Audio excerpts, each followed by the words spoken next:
সৎকার করো। চাঁদের হাতে পুজো দেওয়ার জন্য আগ্রহী উঠেছে তুমি। হে দেবী, এখন আমি চাঁদের সম্মুখে আমি হতে হয়।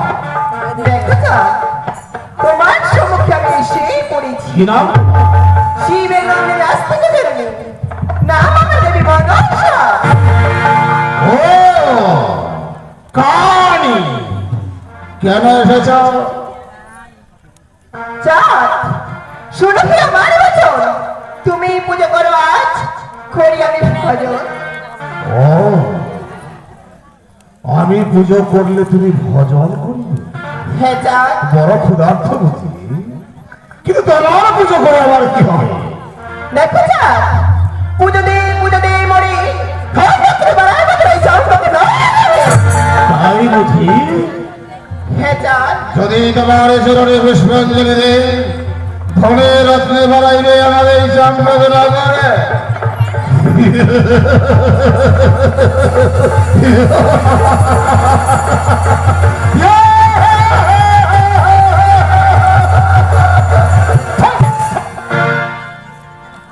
শিবের আশীর্বাদে আমি পরে ভাববা মোর বাড়িরা মানে গোড়াগড়ি যায়, কিঞ্চিনি ধরে ধরে পুষ্পাঞ্জলি দেব তোমার পাই, কি করে ভাববে? সেটাই দরকার চাঁদ।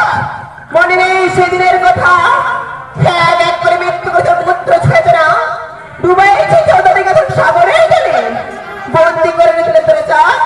ওই চলো সব কিছুই মনে আছে, তাই এখনো আমি চাঁদের মুখদের কথা কখনো নাহি বলে।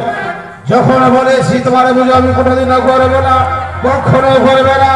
অনেক কিছুই তো বিনাশ করেছ, একই দিনে একই সংসারে সম্পর্ক করেছ, তবু চাঁদ অধিকারী কাতর হয়নি। এখন এক পুত্র রয়েছে লক্ষ্মীর দল, শত পুত্র সমাবাদে, তাই কানে আমি কখনো তোমার শরীরে মাথা নামাবো না।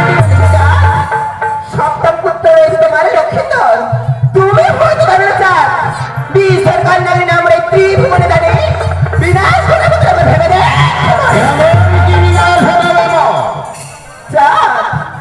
তুমি হয়তো জানো না চাঁদ, মনে পুজো দিন আগে চম্পক নগরী সপ্তম পুত্র লক্ষ্মীধর বংশধর লোহবা সর্বনীয় চড়াই করিস জন্ম, আজ হেতালের বাড়িতে তোকে করিব খন্ড খন্ড।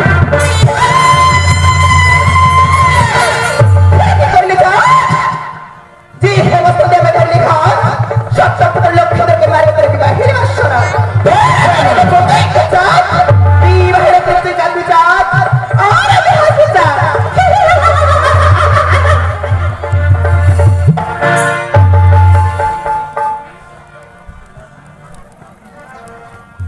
কি বলে গেল? সপ্তম পুত্র লক্ষিন্দর খাবে বিবাহ বাসনে? না, বহু আলোচনার পরে শিবের আশীর্বাদ পেয়েছি, এই পুত্র লক্ষিন্দরকে শত পুত্র সমাগত